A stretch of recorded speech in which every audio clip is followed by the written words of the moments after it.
एक दिन दशरथ जी को ग्लानि हुई कि हमारे पास कोई संतान नहीं है। दुखी होकर के अपने गुरु जी के पास गए और गुरु जी के पास जाकर के निज दुख सुख सब गुरु ही सुनायो, कहे वशिष्ठ बहुविधि समुझायो। बहुत प्रकार से समझाते हैं। गुरु जी ने कहा, राजन आप धैर्य रखिए, धरहु धीर होई है सुतचारी, त्रिभुवन विदित भगत भयहारी। आप धैर्य रखिए, आपको 4 पुत्र होंगे। अच्छा सज्जनों, अब यहाँ एक प्रश्न उठता है कि आखिर 4 पुत्र ही क्यों कहे? गुरु जी चाहते तो कह देते 2 पुत्र होंगे, 3 होंगे, 5 होंगे, 1 होंगे। ये 4 की ही संख्या क्यों रखें?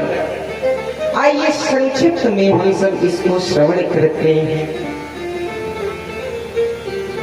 क्योंकि दशरथ जी के साथ 4 बार घटना घटी थी।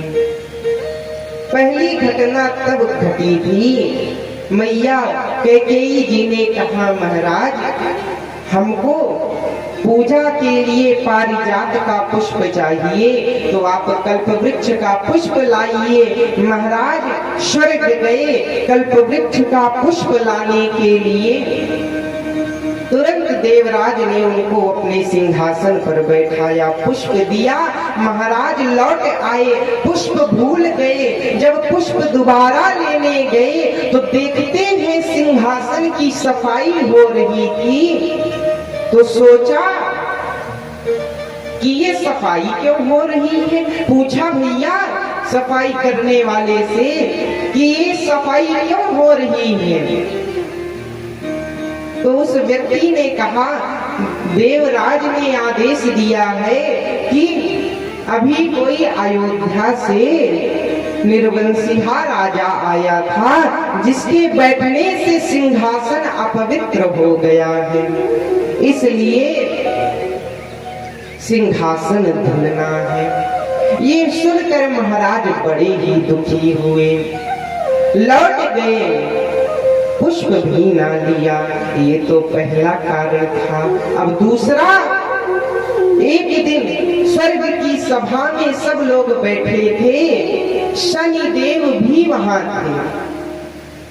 शनि देव अपना मुख नीचे किए हुए बैठे थे। किसी ने पूछा, ये सर नीचे करे हुए क्यों बैठे हैं, कौन है ये? तो कहा, ये सूर्य पुत्र शनि है और इनकी दृष्टि खराब है, इसलिए नीचे किए हैं। दशरथ जी ने सोचा, सूर्य पुत्र यानी सूर्यवंशी हुए और सूर्यवंशी सर नीचे कर कर नहीं बैठते। कहा, आप मुझको देखिए। तुरंत जैसे ही शनिदेव ने महाराज दशरथ जी को देखा, तुरंत दशरथ जी स्वर्ग से नीचे समुद्र के किनारे गिरे।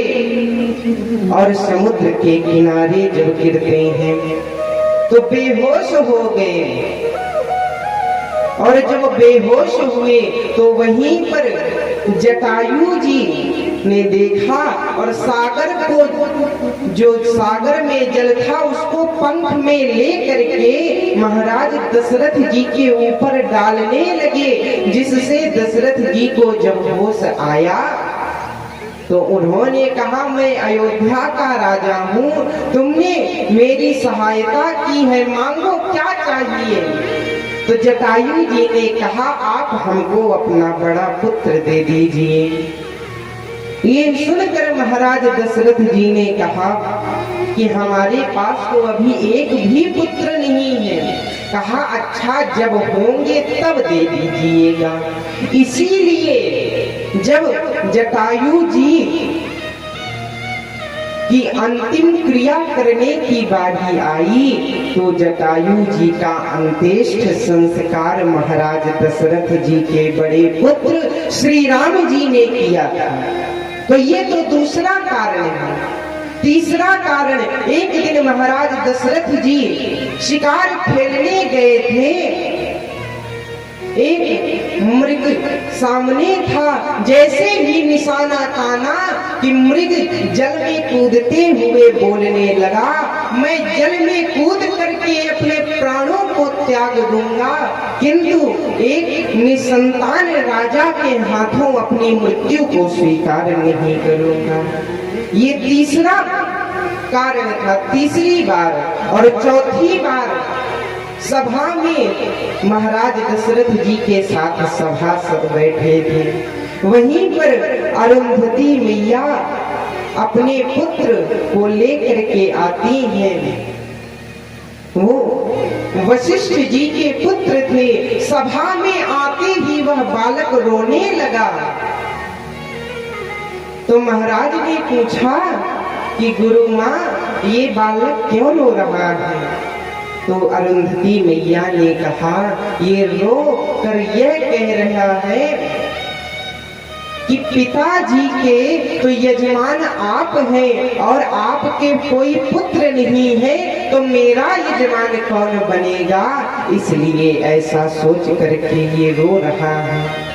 ये चौथी बार थी। और चौथी बार जब अपने आप को संभाल न पाए तब गुरु गृह गया तुरंत मही पाला। गुरु जी के पास गए और इसीलिए गुरु जी ने कहा, धरहु धीर होई है सुत चारी। आपके साथ ऐसे 4 बार हुआ है, इसलिए आपको 4 पुत्र होंगे।